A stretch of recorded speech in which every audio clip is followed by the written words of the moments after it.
I was just thinking about what happened to the elves, and I'm reminded of a song sung to me many years ago. It was when my mother died, and this wise elven woman comforted me and told me that we shouldn't fear death or hate it. Death is just another beginning. One day, we must all shed our earthly bodies to allow our spirits to fly free. It's a beautiful sentiment, I think, one that brings peace and hope to the grieving.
The stars are out. It comforts me to know that the stars will remain untouched by the blight, that whatever happens down here, they will shine eternally, their light undimmed. There is a story about that cluster of stars over there. Do you know it? Elindra and her soldier? A long time ago, there lived a fair maiden called Elindra. She had many suitors, but spurned them all, for she did not love them. One day, Elindra was sitting by her window in her father's castle, singing and dreaming, when her lovely voice caught the attention of a young soldier.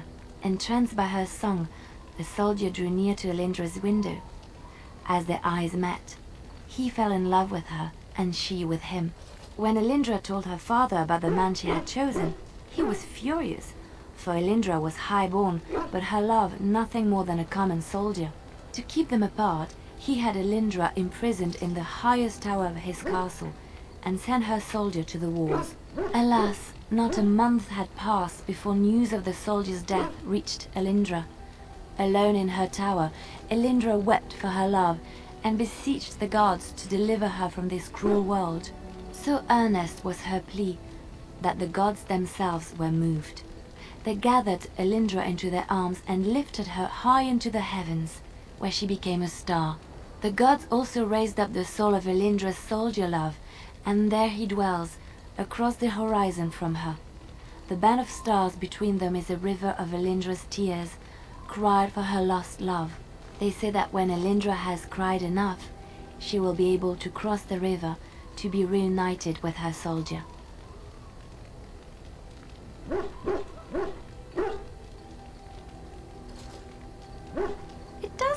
so badly.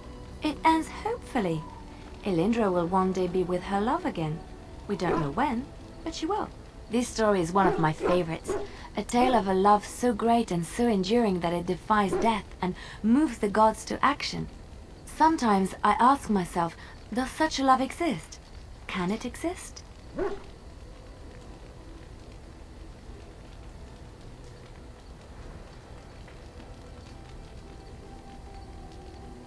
I never expected you to say that. It is a pleasant surprise. I have to say there is a certain severity to you. Finding a person behind that all is nice. Maybe you should let your softer side show more often.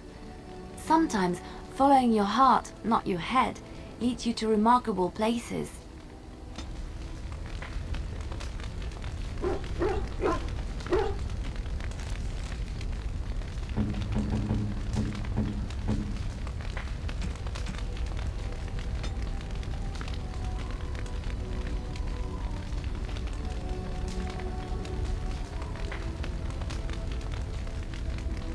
I shall treasure it. Thank you.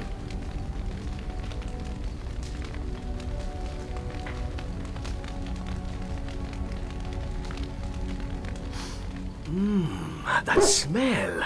This is uneven leather, isn't it? I would know that anywhere.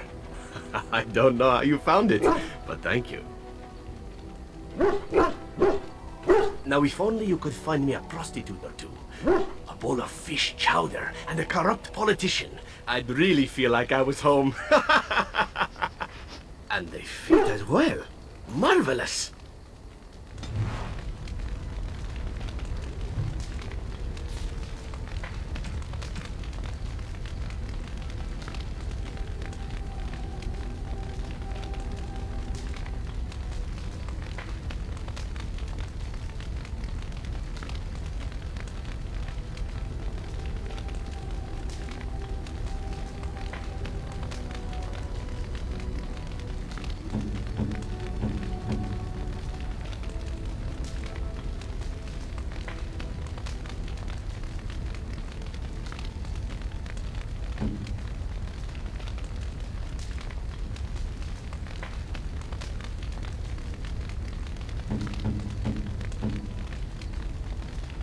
Oh, what are you thinking, honestly?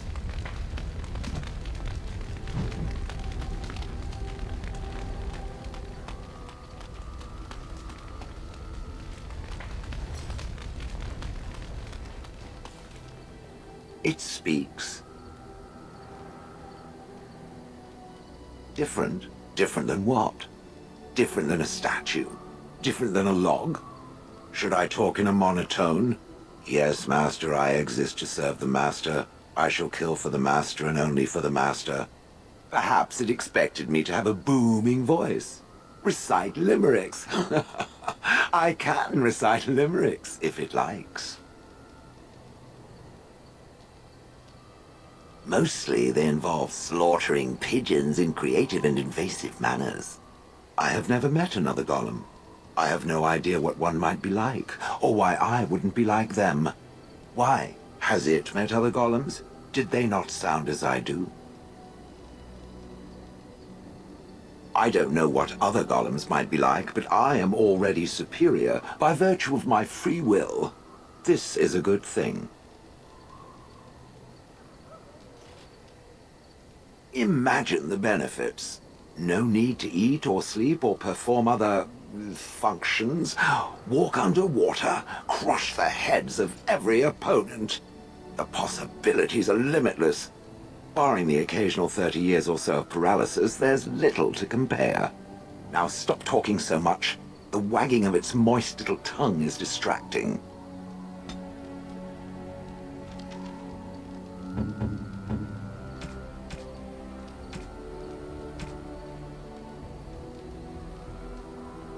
Flowers? For me? They're beautiful. These were her favorite. I haven't seen these in such a long time. They smell just like Mother used to. Thank you. Thank you so much for remembering.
Are you sure I can't interest you in this hat? A pair of earrings, perhaps? A cheese knife? I'm sure you'll be pleased with the goods my boy and I have collected, and with your discount.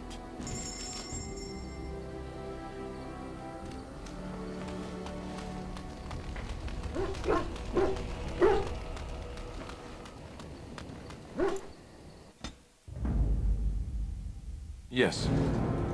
Yes. Indeed.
I shall do it. Shall be done.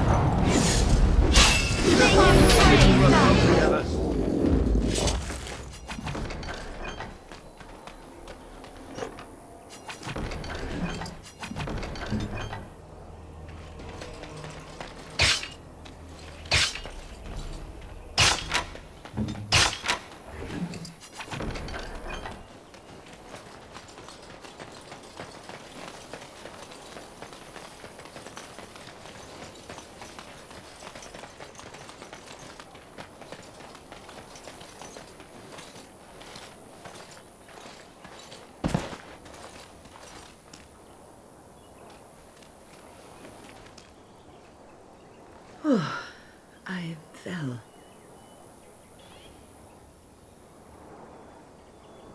For a moment there, I thought I thought it was all over. Everything. I will explain everything when we are back at camp.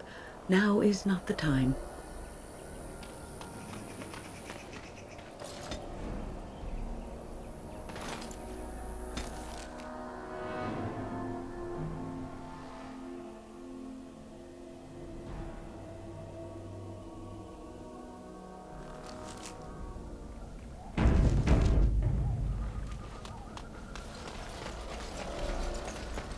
And so you return. Lovely Morrigan has at last found someone willing to dance to her tune. Such enchanting music she plays, wouldn't you say? Why dance at all? Why not sing? What has Morrigan told you? What little plan has she hatched this time? That she does. The question is, do you? Ah, but it is an old, old story. One that Flemeth has heard before, and even told. Let us skip right to the ending, shall we? Do you slay the old wretch as Morrigan bids, or does the tale take a different turn?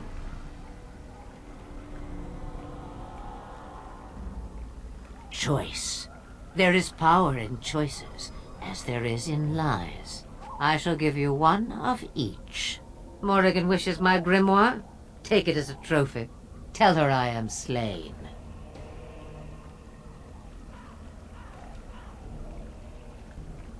Shame. What will it be, then? It is a dance poor Flemeth knows well. Let us see if she remembers the steps. Come. She will earn what she takes. I'd have it no other way.